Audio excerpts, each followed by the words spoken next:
살아계신 하나님, 전능의 하나님, 감사합니다. 이 시간 저희들을 부르셔서 함께 찬양하게 하시고 또 찬양하며 하나님께서 우리에게 주신 은혜와 나를 돌아보며 고백할 수 있는 은혜 감사합니다. 이 시간도 함께하여 주셔서 주께서 말씀하시고 듣는 귀가 있게 하셔서 하나님 말씀을 듣고 그 말씀대로 살아가는 믿음의 지체들이 될 수 있도록 저희들을 주장하여 주옵소서. 감사하며 예수님의 이름으로 기도합니다. 아멘. 오늘은 구약성경 사사기에서 말씀을 함께 나누겠습니다. 사사기 7장 1절부터 8절에 있는 말씀입니다.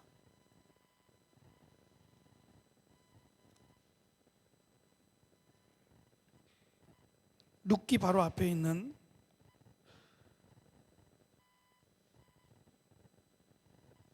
여호수아서 다음에 사사기 7장 1절부터 8절까지의 말씀입니다. 같이 한 목소리로 읽겠습니다. 사사기 7장 1절부터 8절을 읽습니다. 시작. 여룻바알이라는 기드온과 그를 따르는 모든 백성이 일찍이 일어나 하롯셈 곁에 진을 쳤고 미디안의 진영은 그들의 북쪽이요 모레산 앞 골짜기에 있었더라. 여호와께서 기드온에게 이르시되 너를 따르는 백성이 너무 많은즉 내가 그들의 손에 미디안 사람을 넘겨주지 아니하리니 이는 이스라엘이 나를 거슬러 스스로 자랑하기를 내 손이 나를 구원하였다 할까 함이니라. 너는 백성의 귀를 외쳐 이르기를 누구든지 두려워 떠는 자는 길르앗산을 떠나 돌아가라 하라 하시니 이에 돌아간 백성이 2만 2천 명이요 남은 자가 1만 명이었더라. 여호와께서 또 기드온에게 이르시되 백성이 아직도 많으니 그들을 인도하여 물가로 내려가라. 거기서 내가 너를 위하여 그들을 시험하리라. 내가 누구를 가리켜 내게 이르기를 이 사람이 너와 함께 가리라 하면 그는 너와 함께 갈 것이요 내가 누구를 가리켜 내게 이르기를 이 사람은 너와 함께 가지 말 것이니라 하면 그는 가지 말 것이니라 하신지라. 이에 백성을 인도하여 물가에 내려가매 여호와께서 기드온에게 이르시되 누구든지 개가 핥는 것 같이 혀로 물을 핥는 자들을 너는 따로 세우고 또 누구든지 무릎을 꿇고 마시는 자들도 그와 같이 하라 하시더니 손으로 움켜 입에 대고 핥는 자의 수는 300명이요 그 외의 백성은 다 무릎을 꿇고 물을 마신지라. 여호와께서 기드온에게 이르시되 내가 이 물을 핥아 먹은 300명으로 너를 구원하며 미디안을 내 손에 넘겨주리니 남은 백성은 각각 자기의 처소로 돌아갈 것이니라 하시니 이에 백성이 양식과 나팔을 손에 든지라. 기드온이 이스라엘 모든 백성을 각각 그의 장막으로 돌려보내고 그 300명은 머물게 하니라. 미디안 진영은 그 아래 골짜기 가운데 있었더라. 아멘. 지금 우리가 읽었던 사사기 7장 1절부터 8절에 있는 내용을 이해하시겠어요? 무슨 말인지?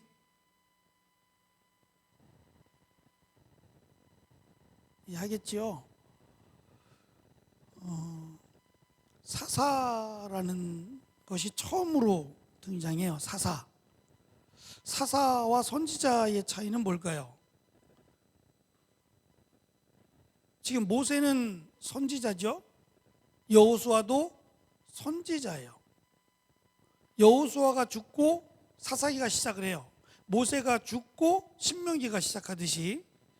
그러니까 모세가 죽을 때가 되면 그 다음에 누가 선지자로 임명을 받아서 그 일을 감당해야 되는데 하나님께서는 모세의 뒤를 이을 사람을 그의 종 여호수아에게 맡겼어요. 이건 세습이 아니에요. 세습이라는 것은 모세에게 아들이 둘이 있어요. 그럼 이 두 명의 아들 가운데 한 명이 선지자의 일을 할 때 그렇게 말할 수 있을 거예요. 물론 하나님께서 지명하여 세운 거니까 뭐 세습이다 아니다를 논할 리는 없지만 선지자는 임명입니다. 제사장이나 레위인은 혈통에 의해서 레위인들은 제사장의 역할을 감당을 해야 돼요. 레위인만 특별히 구별돼서 레위인들은 제사와 관련된 일을 맡아서 했어요. 그래서 레위인들은 땅을 기업으로 받지 않았어요. 내 땅이라는 게 없고 다른 11지파가 그 땅을 통해서 얻은 수확의 11조를 그 레위인들에게 바치고 레위인들은 그것에 다시 11조를 제사장들에게 대제사장에게 바쳤던 거예요. 그 11조의 시작이 됩니다.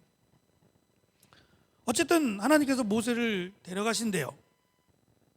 정상적으로 병이 들어서 나이가 많고 병이 들어서 세상을 떠나는 것이 아니라 하나님께서 바로 앞에 지금 요단강이 있는데 적과 꿀이 흐르는 땅 요단강을 바로 앞에 두고 하나님이 스탑하라고 하셨어요.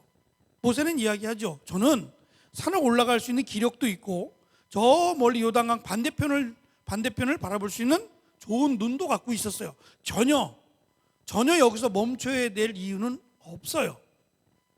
근데 하나님께서 멈추라고 하신 사건이 하나가 등장을 해요.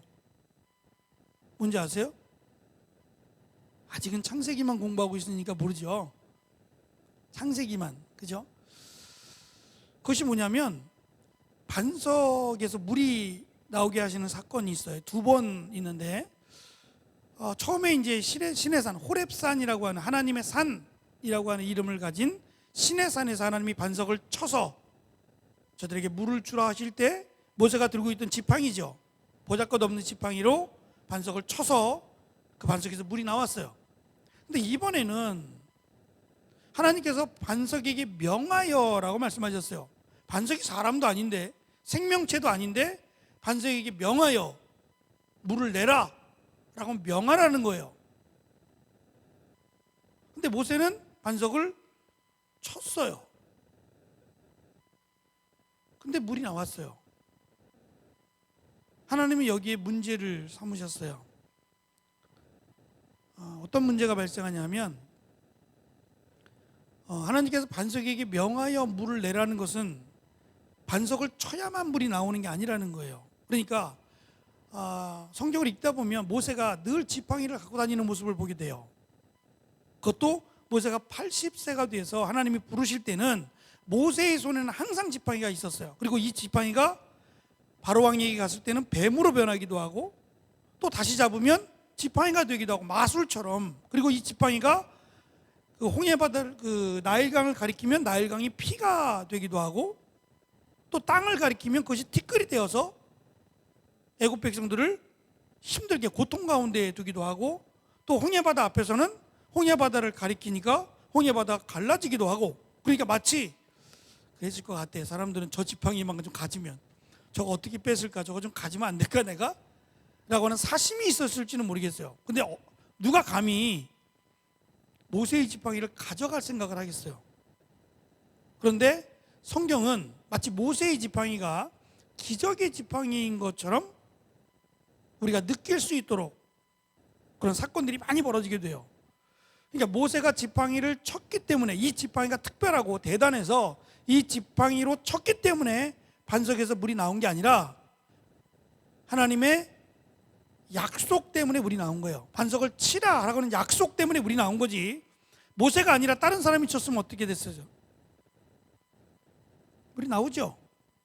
모세만 그 지팡이만이 아니라 하나님의 약속 때문에 물이 나오는 거예요. 그러니까 하나님의 약속이 능력이고 하나님의 약속이 중요한 거지 모세의 지팡이가 중요하거나 모세가 중요한 건 아니에요. 모세는 그냥 순종했을 뿐이에요. 근데 이번에는 하나님께서 반석을 치라고 말씀하신 게 아니라 명하여 물을 내라고 했는데 모세는 들고 있던 지팡이로 반석을 치고 맙니다. 여기에 대한 설명은 조금 더 있어야 돼요. 왜냐하면 지팡이가 2개예요. 시우가 눈이 갑자기 커져서 지팡이가 2개예요.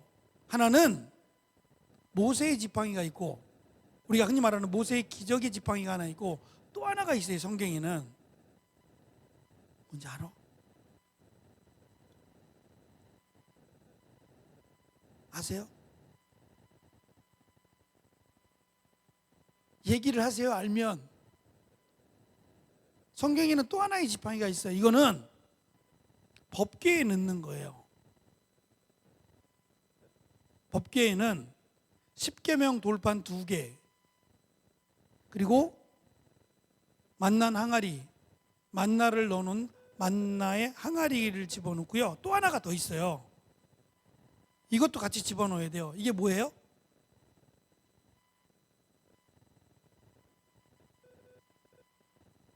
그렇죠. 아론의 쌍난지팡이. 처음 들어보는 것처럼 아론은 모세의 형이에요. 그런데 하나님이 살아계시냐, 우리를 여기까지 인도하신 분이 하나님이냐, 그리고 앞으로 우리를 인도하실 것이냐. 왜냐하면 하나님을 만나려고 해도 만날 수 없고, 하나님을 불러도 대답하지 않으시면 하나님이 우리를 떠난 거 아니냐라고 하는 불평이 계속 이어져 나왔기 때문에 하나님은 이스라엘 백성들을 사랑하셔서 내가 너희와 함께 할 것이며 내 약속은 변하지 않는다라는 것을 증명하기 위해서, 죽은 나무예요. 죽은 나무, 지팡인데 죽은 나무잖아요. 근데 그 죽은 나무에서 싹이 펴요. 그리고 이 싹이 죽지 않는 거예요. 그래서 아론의 쌍난 지팡이, 이 싹이 죽지 않으면, 이 싹이 계속 피어져 있으면 하나님이 우리와 함께 하신다, 하나님은 살아계신다, 그러니 더 이상 원망하지 마라, 하나님 우리와 함께 하시는 증거를 봐라 라고 하고 아론의 쌍난 지팡이를 들어서 이스라엘 백성들을 보여주는 거예요. 자, 이 지팡이를 봐라, 하나님이 우리와 함께 하시지 않느냐, 물이 없다고 원망하지 마라, 먹을 것이 없다고 불평하지 마라 라고 할 때 이 아론의 쌍난 지팡이를 보여줬어야 돼요. 그러면 이스라엘 백성들이 지금 물이 없다고 원망하고 있으니까 이 아론의 쌍난 지팡이를 보여주라는 거예요.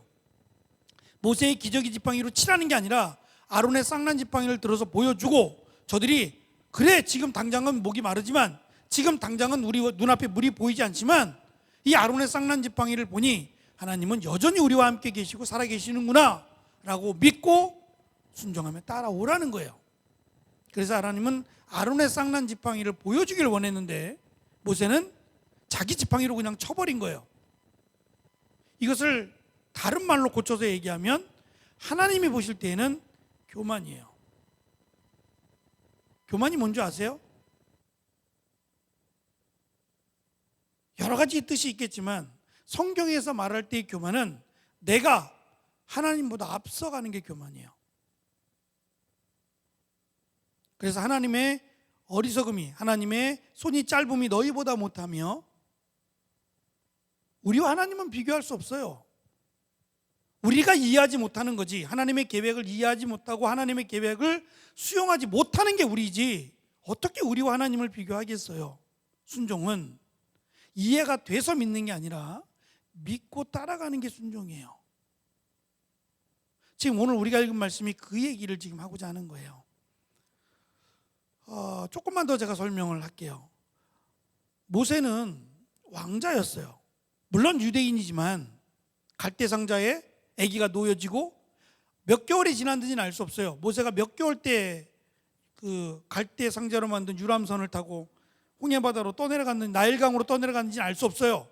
그러나 아기 때였을 것은 분명해요. 그리고 더 이상 감출 수가 없어요. 우니까.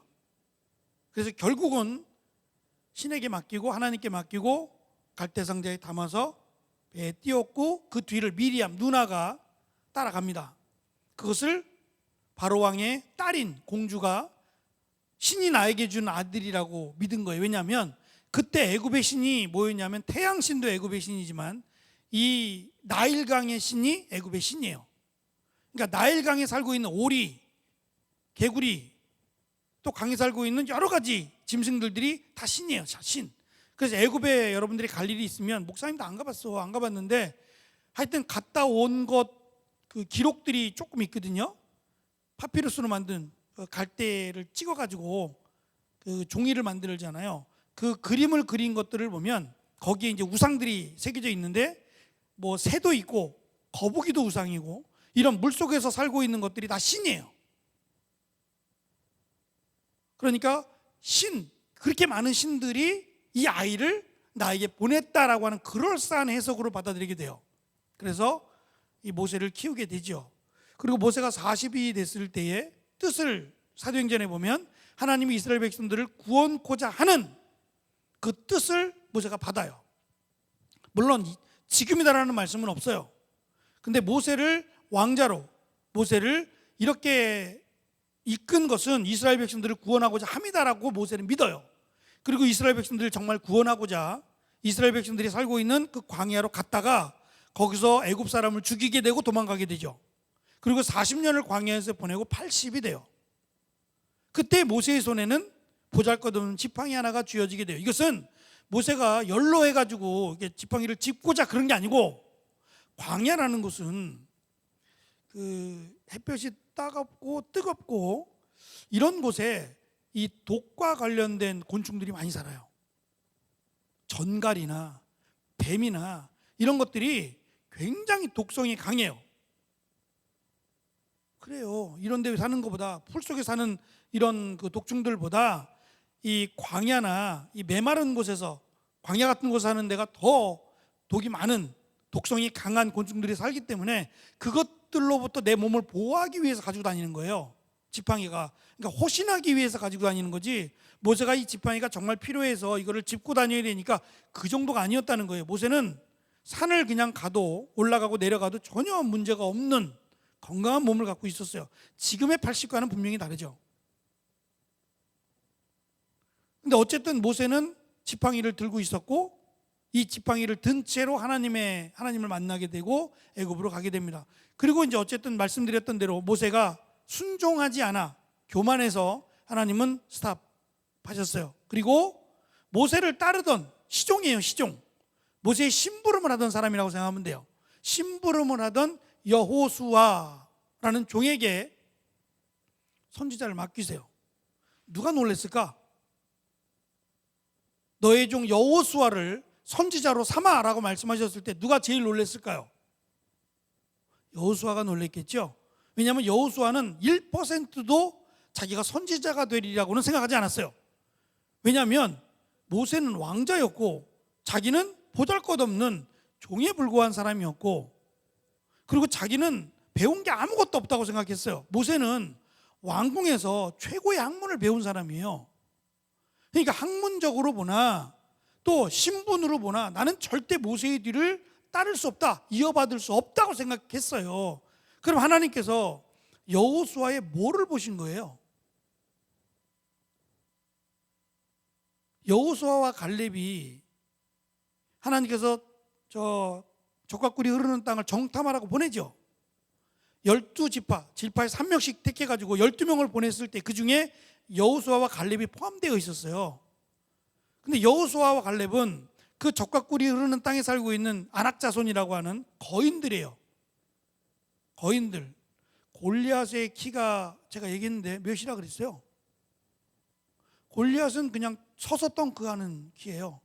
2m 20 정도가 되니까.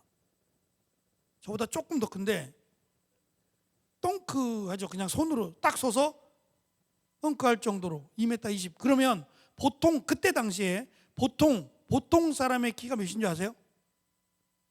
보통 키 150이에요. 150. 그러니까 150대 220이라고 치면 70cm가 차이 나는 거잖아. 그러니까 다윗이 150이 안 되는 거예요. 소년일 때 다윗이 골리앗과 싸웠으니까 다윗은 1m 한 20이나 됐을까? 거의 1m 차이가 나는 거예요. 1m. 거기다가 뭐 신발도 신었고 투구도 썼고 이러면 2m 4, 50은 됐을 거란 말이죠. 그런 어떤 정말 딱 보기에도 위압감이 들 만한 그런 안악자손들, 거인들이 살고 있는 곳이었어요. 그 땅의 주인들이 그랬단 말이에요. 근데 정탐꾼들이 돌아와서 하는 말은 우리가 메뚜기와 같다. 메뚜기와. 밟으면 죽어버릴 것 같은, 너무 연약해서 저 땅은 포기하자. 아무리 하나님께서 주시겠다 하지만 저 땅은 아닐 거야. 다른 땅일 거야 라고 믿음 없는 이야기를 했고, 여호수아와 갈렙은 뭐라 그래요? 저들은 우리의 먹이래요. 저 큰 걸 어떻게 먹나 모르겠지만 하여튼 저들은 우리의 먹이다. 하나님이 주신 거기 때문에 저들은 우리의 먹이다라는 말을 하는데, 여기에는 차이가 나는데 이 차이는 믿음의 차이예요. 여호수아와 갈렙은 눈이 나빠가지고 제대로 파악하지 못했느냐? 그건 아니에요. 제대로 봤어요. 제대로 봤지만 차이는 믿음에서 차이가 나요. 그리고 부정적으로 안 된다라고 하는 현실적인 이야기를 했던 사람들은 젖과 꿀이 흐르는 땅을 못 들어갑니다. 그리고 여호수아와 갈렙, 그리고 광야에서 태어난 사람들만 젖과 꿀이 흐르는 땅을 들어가게 돼요. 그 믿음을 갖고 있던 여호수아에게 하나님께서 보신 것은 여호수아의 나이, 여호수아의 배경 이런 것을 찾은 게 아니고 딱 한 가지예요. 믿음.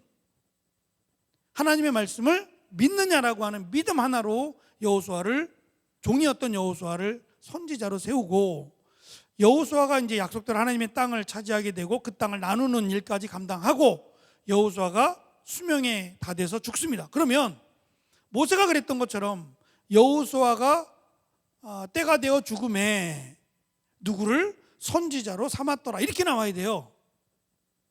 없다는 거예요.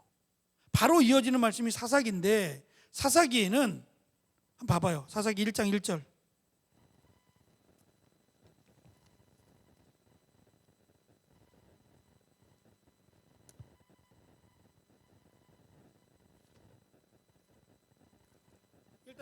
일단 여호수아 1장 1절부터 먼저 확인할게요. 앞에 있는 여호수아 1장 1절 그리고 사사기 1장 1절을 찾을게요. 자, 여호수아 1장 1절 읽어보죠. 시작. 여호와의 종 모세가 죽은 후에 여호와께서 모세의 수종자 눈의 아들 여호수아에게 말씀하여 이르시되 내 종 모세가 죽었으니 이제 너는 이 모든 백성과 더불어 일어나 이 요단을 건너 내가 그들 곧 이스라엘 자손에게 주는 그 땅으로 가라. 여호수아를 손자로 삼았다는 얘기고요. 사사기 1장 1절 시작. 여호수아가 죽은 후에 이스라엘 자손이 여호와께 여쭈어 이르되 우리 가운데 누가 먼저 올라가서 가나안 족속과 싸우리이까. 지금 모세가 죽고 여호수아가 선지자가 되고, 그럼 여호수아가 죽고 누군가가 선지자가 되어야 되는데 없다는 거예요. 이 얘기는 뭐예요? 선지자로 세울 사람이 없어요. 다시 말하면 믿음의 사람이 없다는 거예요. 믿음의 사람이 없어요. 그래서 임시로, 선지자는 아닌데 임시로 선지자의 일을 감당하는 사람을 사사라고 불렀어요. 사사는 말 그대로 판단, 재판하는 역할을 하는 거예요. 이스라엘 백성들이 불의하지 않도록, 그러니까 연약한 자들을 무시하거나 또 힘이 없는 자들을 빼앗거나 이렇게 하나님의 율법을 벗어나는 일을 하지 않도록 그것을 판단하고 그들을 가리키고 율법대로 재판하는 일을 감당하는 사사를 세우셨어요. 여러분이 나중에 사사기를 읽어보면 놀라운 것을 발견하게 돼요. 드보라가 사사일까요? 드보라 여자인데요, 여자고 주부예요. 살림하던 여자예요. 드보라가 사사일까요? 선지자일까요? 선지자예요. 처음으로 이제 여자 선지자가 등장을 하는 거예요. 남자도 사사인데 기드온도 사사예요. 그런데 살림을 하던, 뭐 힘이 있고 이런 게 아니겠죠. 근데 그 살림을 하던 여인 드보라는 선지자로 등장을 해요. 하나님이 보실 때에는 남자냐 여자냐 나이가 많으냐 적으냐 이런 거를 보시는 게 아니에요. 언제나 하나님은 믿음으로 평가를 하신다는 거예요. 우리에게 언제든지 시대를 막론하고 하나님은 하나님 말씀을 믿느냐 그 말씀에 순종하느냐로 항상 평가하신다는 거예요. 사사기에는 12명의 사사가 등장을 하는데 이 12명의 사사 또는 선지자가 포함되어 있지만 이 12명의 사사는 각 지파 중에 한 사람, 그렇지 않아요. 어떤 지파에서는 사사가 나오지 않고 어떤 지파에서는 사사가 3명씩이나 나오기도 해요. 그러니까 이 사사도 하나님이 임명했다라고 볼 수 있어요. 그냥 내가 원하는 사람, 네가 해라 네가 이렇게 하는 게 아니라 하나님이 임명해서 사사를 세웠다는 거고, 사사기를 읽다 보면 처음에 등장하는 사사보다 점점 더 사사가 그릇된 길로 가는 것을 보게 돼요. 그래서 마지막 사사가 삼손인데 이 삼손은 사사 가운데서 가장 많은 잘못을 해요. 힘은 제일 센데 이미 태어나기 전부터 이 아이는 힘이 셀 거다라는 얘기를 해줬어요. 초인적인 힘을 갖게 될 거다라는 얘기를 했고 사람은 기대를 갖고 또 삼손은 태어났는데 이 힘으로 여자만 줄줄줄 따라다녀. 계속 여자만 바꾸고 그것 때문에 머리카락이 잘리는 수모도 두 눈이 뽑히는 굴욕도 당해야 됐어요. 물론 맨 마지막에 나에게 한 번만 더 힘을 주시면, 그 힘의 그 비밀을 머리카락이라고 말씀하셨는데 사실은 그것은 약속이기 때문이지 머리카락 때문은 아니에요. 기르지 마. 남자들 삼손 되려고 하지 마. 머리카락이 길다고 힘세지 않아. 절대로 그렇지 않아요. 그건 하나님의 약속을 그렇게 담았기 때문이지 진짜 머리카락이 길어야 힘이 생기는 건 아니야. 예? 하나님의 약속이 그랬기 때문에. 나시린은 머리카락을 자르지 않았어요. 그러니까 그것을 지키라고, 나시린의 삶을 살라고 머리카락을 자르지 말라고 하셨고, 하나님의 그 힘의 근원이 머리카락이 있다라고 말씀하셨으니까 그런 거지, 진짜 머리카락을 길러야 힘이 생기는 건 아니었는데, 마지막 머리카락이 물론 조금 자랐겠지만 삼손은 힘의 근원이 머리카락이 아닌 걸 알았어요. 머리카락이 잘라지면서 하나님의 약속을 어겼으니까 머리카락이 억지로 잘리면서 힘이 빠져나가는 걸 느꼈어요. 보통 사람보다 더 연약한 자기의 모습을 보게 돼요. 이것은 머리카락 때문이 아니라 하나님의 약속을 어겼기 때문이에요. 그래서 이 머리카락 때문에 힘이 아니다라는 걸 깨닫게 돼요. 그래서 두 눈이 뽑히고 정말 보잘것없는 아주 초라한 상태에서 하나님 나에게 마지막 한 번의 힘을 주시면 제가 하나님을 무시하는 저들을 심판하겠다는 식으로 기도를 하고 하나님이 그에게 힘을 주세요. 그래서 그들의 신전을 버티고 있던 두 개의 기둥이 있었는데 두 개의 기둥을 맞잡고 기둥을 무너뜨려요. 기둥을 무너뜨려서 그가 살아있을 때 죽인 자보다 그가 죽일 때 죽인 자의 수가 훨씬 많았더라라고 성경은 기록하고 사사기가 마무리가 돼가고 있어요. 그러니까 사사라 그래서 정말 하나님 말씀대로 순종하느냐? 몇 명 되지 않아요. 오히려 오른손을 쓸 수 없었던, 왼손잡이로 나오는데 오른손을 사용할 수 없었던 에웃이라는 사람, 지체를 갖고 있거나 아니면 여자, 사람들이 무시할 만한, 당신이 어떻게 이 전쟁을 하겠냐고, 더군다나 주부 아니냐고 쉽게 무시를 당할 만한 그들이 오히려 제대로 된 하나님의 사사의 역할을 하지, 오히려 다른 사람들은 사사로서의 역할을 잘 하지 못해요. 오히려 더 창피하고 부끄러운 일을 감당하게 되는데, 그동안에 그들 중에 한 사람 기드온도 그랬다는 거예요. 나머지 기드온에 대한 내용을 읽어보세요. 기드온이 길어요. 삼손에 대한 이야기는 96절이에요. 쉬어보니까 삼손에 대한 내용은 96절인데 기드온에 대한 내용은 100절이에요. 기드온이 굉장히 많아요. 기드온이 어찌 보면 잘한 것 같아. 나중에 기드온이 우리의 왕이 되달라고 막 얘기하자 나는 왕이 될 수 없다. 왕은 하나님밖에 없다. 그래놓고 제사장, 대제사장이 입는 에봇이라는 게 있어요. 목사님들이 이렇게 입는 가운 같은 거야. 구별된 옷인데 거기에 보면은 보석들이 이렇게 박혀 있어요. 12개 이스라엘 지파를 상징하는 홍보석, 녹보석 이런 식으로 보석이 있는데 이 보석들이 빛을 발해요. 그래서 하나님의 어떠한 말씀이 이 보석을 통해서도 뭐 이게 빛이 난다든지 이쪽 게 빛이 난다든지 이렇게 12개의 보석을 박아놨는데 이것을 에봇이라고 불러요. 대제사장만 입는 건데 이것을 자기 집에 걸어놓고, 자기 집에 버젓이, 자기가 제사장도 아니잖아, 버젓이 이것을 걸어놓고 사람들이 자기에게 와서 하나님의 뜻을 묻고 이 에봇을 가지고 하나님의 뜻을 전달하고 돈을 받는 일을 해요. 그러니까 전혀 사사로서의 역할을 못하는데, 그럼에도 불구하고 오늘 등장하는 사건은, 지금 말하고자 하는 것은 기드온에 대한 내용이 아니에요. 기드온이 어떤 사람이냐, 기드온의 믿음을 닮아, 이런 얘기가 아니란 말이에요. 참 보잘것없어요. 사람들이 기드온을 신뢰하지 못해요. 지금 기드온과 싸우는 사람들은 미디안 연합군이라고 되어 있고 그들은 칼을 든 자의 수만 13만 5천 명이에요. 그럼 칼을 들지 않은 사람도 포함하면 20만 명이 훨씬 많을 거예요. 근데 기드온이 모여라 그랬더니 3만 2천 명이 모인 거예요. 5분의 1도 안 돼요. 저들은 뭘 갖고 있었냐면, 블레셋은 히타이트족이에요. 혹시 사회 시간에, 국사 시간에 배웠나 모르겠다. 히타이트족, 철기 문화.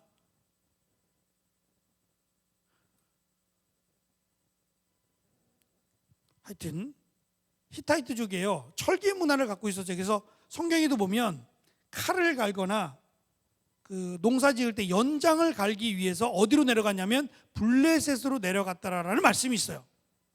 그들은 그런 문화가 있었던 거예요. 굉장히 앞서가는, 칼을 갈 수 있고 칼을 만들 수 있는 문화가 그들에게 있었어요. 철기 문화죠. 어떻게 이겨요? 이스라엘 백성들은 몽둥이밖에 없고 기껏해야 농기구밖에 없는데 이건 전쟁 해보나 마나죠. 백전백패입니다. 인간적으로 보면. 그래서 기드온이 기도를 해요. 하나님, 정말 하나님이 이 전쟁을 이기게 하실 거면 이 밤이 지날 때 양털에만 이 마당에다가 양털을 이렇게 뭉쳐서 놓고서는 양털만 젖고 그 주변은 뽀송뽀송하게 하나도 젖지 않도록 해주세요라고 기도를 해요. 그리고 그 다음날 갔더니 정말 양털만 흠뻑 젖어 있고 그 주변은 전혀 비 한 방울, 물 한 방울 없는 상태예요. 그리고 또 기도해요. 이번엔 반대로 양털만 뽀송뽀송 마르고 그 지역은 다 젖을 수 있도록, 주변은 젖을 수 있도록 2번을 기도해요. 그리고 하나님은 그의 기도를 들으세요. 그리고 기드온의 소원대로 들어주세요. 그리고 나서야 이제 기드온이 전쟁을 하자라고 말하고 사람을 모았더니 32,000명이 됐는데, 오늘 읽은 말씀에서 뭐라고 되어 있냐면 숫자가 너무 많다. 그죠? 2절에 보면 너를 따르는 백성이 너무 많아. 32,000명인데 저들은 칼을 든 자만 135,000명인데 하나님은 어떻게 계산하시는 거예요 도대체가? 지금 기도는 머리가 굉장히 복잡할 거예요. 많다라고 하면은 연합군보다 많아야 되는데 지금 턱없이 부족한데 많대요. 그리고 하신 말씀이 겁나고 두려워 떠는 자는 가라 그래라 라고 했더니 몇 명이 가요? 22,000명이 돌아가고 10,000명만 남아요. 그러니까 22,000명은 정상인 거야. 가는 게 정상이에요. 이거는 죽는 거예요. 그냥 계란으로 바위치기니까. 그러니까 22,000명은 똑똑한 거예요. 똑똑한 거라고. 남아있는 사람이 바보지. 이걸 왜 남아있어? 그렇잖아요. 남아있는 사람이 바보지. 가는 사람이 정상이지. 이거는 해보나 마나한 전쟁인데, 근데 또 말씀하시기를 그래도 많다 라고 하시면서 이스라엘 백성들이 이 시간이 얼마나 지난지 모르지만 상당히 목이 말랐던 것 같아요. 물 먹는 모습들을 보면 그랬어요. 그래서 하루 시냇가로 내려가서 거기서 물을 먹게 하는데 두 가지의 모습이 있을 거라는 거예요. 물을 먹게 하라 라고 하니까 그들이 물을 먹는 모습 가운데 두 가지의 모습, 우리 가진 성경은 애매하게 돼 있어요. 애매하게. 왜 이런 애매한 문제가 발생하냐면 구약 성경은 히브리어로 돼 있어요. 그리고 글씨가 우리는 왼쪽에서 오른쪽으로 글씨가 가죠. 히브리어는 오른쪽에서 왼쪽으로 와요. 글씨가. 그러니까 왼손잡이가 쓰기가 정말 좋은 거지. 왼손잡이 히브리어 공부하세요. 히브리어 오른쪽에서 왼쪽으로 쓰는 거야. 얼마나 편하겠어. 그런데 자음으로 돼 있어요. 자음으로. 모음은 거의 점인데 이 점이 예를 들면 이렇게 이게 바보라 그러는데 바보가 아니고 바보라 그래요. 바부. 이 바부에 가운데 점이 찍히느냐 위에 점이 찍히느냐에 따라서 우가 되기도 하고 오가 되어야 돼요. 그래서 1.1획도라는 게 이 말이에요. 그러니까 점을 딱 찍으면 아버지가 가방에 들어가고 잘못 찍으면 아버지가 방에 들어가야 되는데 아버지 가방에 들어가게 돼요. 그러니까 띄어쓰기를 하는 게 아니라 점을 안 찍는 거예요. 그러니까 다 자음이야.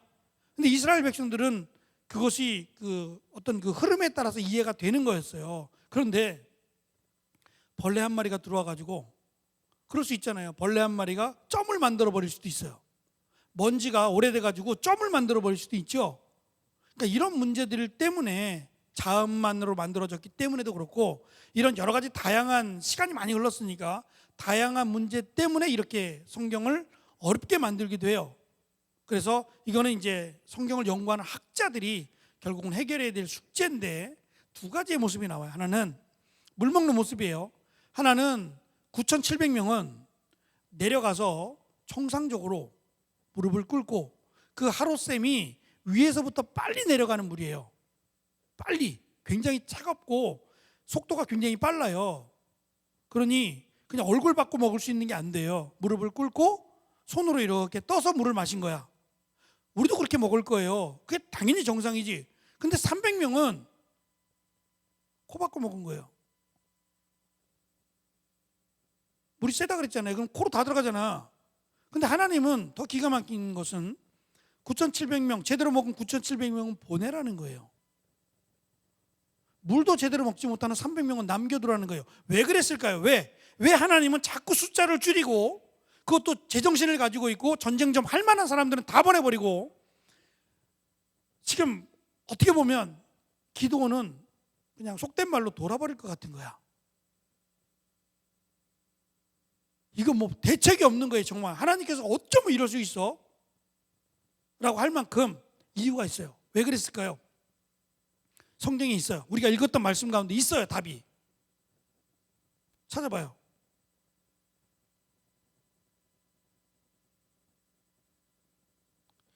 2절에 있어요.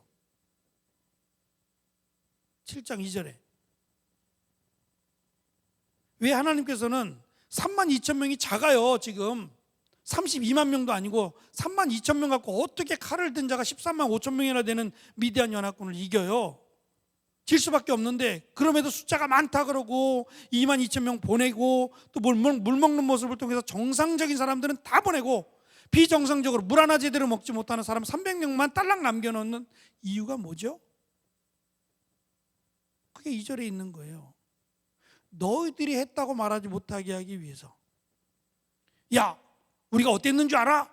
우리가 말이야 이러면서 자기들의 이름을 드러내지 못하도록, 누구도 하나님이 했어, 하나님이 다 한 거예요 이거는, 이라고 말할 수밖에 없게끔. 전쟁은 여호와께 속했다는 거예요. 그거 하나 아껴주는 거예요. 전쟁은 지금 내가 농사를 짓는 것보다 심각한 거고요, 내가 옷을 입는 것, 무엇을 먹느냐보다 가장 시급하고 심각한 건 전쟁이에요. 지금 예를 들어서 우리나라가 사실은 전쟁 중이에요. 지금 휴전이지, 휴전이에요. 종식된 게 아니에요. 전쟁이 끝난 게 아니라 휴전이에요. 북한과 우리는 휴전 중이에요. 맞죠? 그러니까 전쟁을 잠시 멈춘 거란 얘기예요. 근데 조금만 이제 시끄러워지고 마치 전쟁이 될 것 같은 기미가 보이면, 여러분 학교 갈까 안 갈 거야? 직장 갈 거야 안 갈 거예요? 다 끝나는 거잖아요. 다 무의미해요. 예? 내가 가지고 있는 돈, 뭐 심지어는 집에 있는 거, 금두꺼비 같은 거 있잖아. 금송아지, 금두꺼비 이런 거 의미가 있어요 없어요? 없어요. 다 버리고 사는 게 중요한 거예요. 사는 게. 그러지 않겠어요? 사는 게 먼저지. 무엇을 먹고 무엇을 입고 어디에 살고 이런 건 아무런 의미가 없는 거야. 그냥 내가 갖고 있는 어떤 돈을 갖고 있는 건 휴지 조각에 불과한 거예요. 아무런 의미가 없는 거야. 전쟁 중에는 말이죠. 지금 전쟁 중이란 말이에요. 전쟁 중. 그런데 하나님은 이 전쟁을 주관하시는 분이 여호와 하나님이라는 거예요. 그럼 전쟁을 주관하면 다 끝난 거 아니에요? 그래서 사사기를 읽어보면 하나님을 믿을 때는 평화요, 하나님을 떠났을 때에는 기근과 전쟁이 시작되는 모습을 반복해서 보여줘요. 이 얘기는 하나님은 돕기를 원하세요. 우리와 함께 하기를 원하시고, 단 한 가지, 우리에게 필요한 건 한 가지예요. 하나님의 살아계심과 하나님이 나와 함께 하심을 믿고, 하나님의 약속을 믿고 하나님의 자녀로 살아가는 거예요.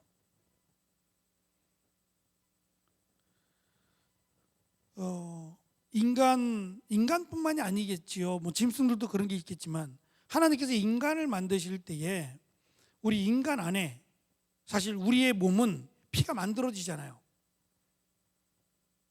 그렇죠? 걸러지고 피가 다시 만들어지고, 만약에 피가 계속해서 사용된다 그러면은 피는 썩을 거 아니겠어요? 근데 썩지 않잖아요. 썩지 않잖아.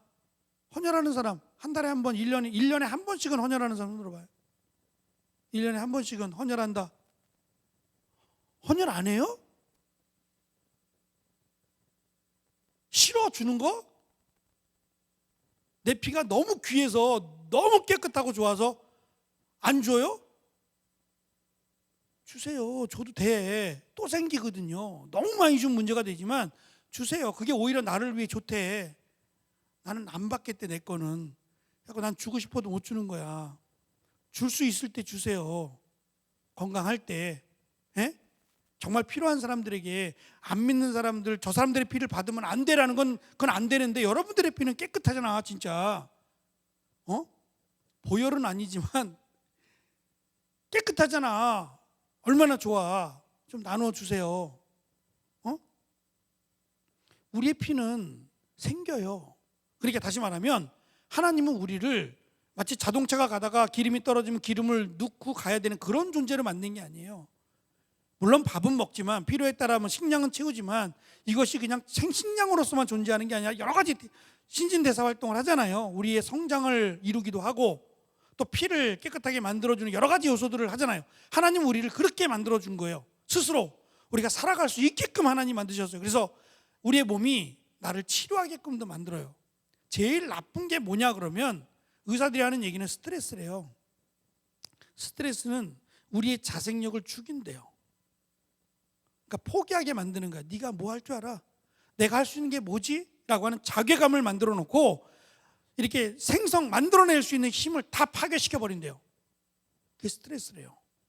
우울증도 마찬가지고 죽고 싶다라고 말하는 순간 내 몸은 죽고 싶다 쪽으로 반응을 한다는 거예요. 살아야 된다라고 마음을 먹으면 내 몸은 그 주인의 말을 듣는 거예요. 살아야 된다는 말에 몸이 순종을 한다는 거예요. 그래서 우리의 생각이나 우리의 마음이 어떻게 먹고 어떻게 따르느냐에 따라서 몸이 반응을 한다고 합니다. 그러니까 긍정적인 생각으로 긍정적인 마음으로 여러분 아직 멀었잖아. 사세요. 기회는 얼마든지 있습니다. 얼마든지 기회가 있어요.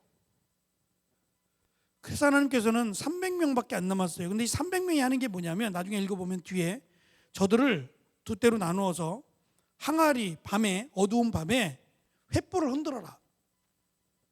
횃불을 흔들고 항아리를 깨고 소리를 질러라. 이게 다예요. 그럼 반대로 놓고 보자고. 횃불을 흔들면 여기 있다 우리 여기 있다 이렇게 말하는 거하고 똑같잖아. 항아리를 깨고 이러는 게 무슨 전쟁에 도움이 돼요? 그렇지 않겠어요?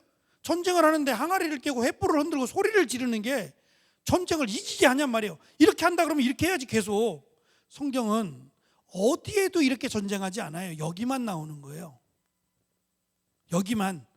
다른 곳에도 항아리 깨고 횃불 흔들고 소리 지르고 이렇게 해서 이겼다는 기록은 아무 데도 없어요. 여기만 그런 거란 말이에요. 그러니까 하나님의 전쟁하는 방식이에요. 이게 이해가 되지 않는 거예요. 하나님 이렇게 하면 져요. 우리 여기 있다고 말하는 거 아니에요. 뭐 이런 전쟁이 다 있어요라고 얼마든지 얘기할 만해요. 그런데 하나님은 이 말도 안 되는 정말 코미디 같은 사건 속에서 이기게 하세요. 적들이 적들을 죽이고 혼란스럽게 만들고 저들의 눈을 멀게 해서 스스로를 죽이게 합니다. 이 앞에 이 전쟁을 시작하기 바로 앞에 기드온이 얼마나 낙심했는지 죽고 싶었어요. 그랬더니 하나님이 너의 부하를 한번 데리고 미디안 적진 쪽으로 한번 가봐라 라고 말씀하시자 부하를 데려갔어요. 그랬더니 불이 막 그 텐트 같은 걸 쳐놓고 13만 명, 칼을 든 자만 13만 명이에요. 끝도 보이지 않는 적군들이 있는데 자고 그 다음날 싸우기 위해서 이제 뭐 335 모여가지고 자겠죠. 불 쬐고 자고 있는데 그 중에 이제 불침번을 서는 두 명이 있었어요. 근데 두 명이 얘기를 하는 거야. 야, 내가 어제 참 희한한 꿈을 꿨다. 그때 옆에 있는 사람이 뭔데? 물어봐요. 내가 꿈을 꿨는데 이 보리빵 같은 빵덩어리 하나가 우리 진영으로 볼링처럼 또르르 굴러오잖아 글쎄. 그래서 근데 이 보리빵 같이 정말 보잘것없고 형편없는 빵 하나가 우리를 박살내버렸어요 라고 말하자 그거를 듣고 있던 사람이 해석을 또 해줘요. 그거 기도원이야. 이건 도대체 자다가 횡설수설하고 있는 건지 뭔 얘기를 하고 있는 건지. 근데 그 얘기를 수아랑 같이 데려갔던 수아 부하라고 하는 수아와 기드온이 들어요. 적들이 하는 말을 들어요. 그래서 이제는 무조건 하나님 말씀대로 해야겠구나라는 마음을 먹고 그 300명밖에 안 되는데 그것도 물도 제대로 먹지 못하는 그러나 한 가지 그냥 하라면 하는 사람들. 그래서 오늘 제목이 뭐냐면 300명은 용사인가? 라는 제목이에요. 여러분 어떻게 생각해요? 300명이 용사입니까? 저는 용사라고 생각해요. 왜요? 전쟁을 잘해서?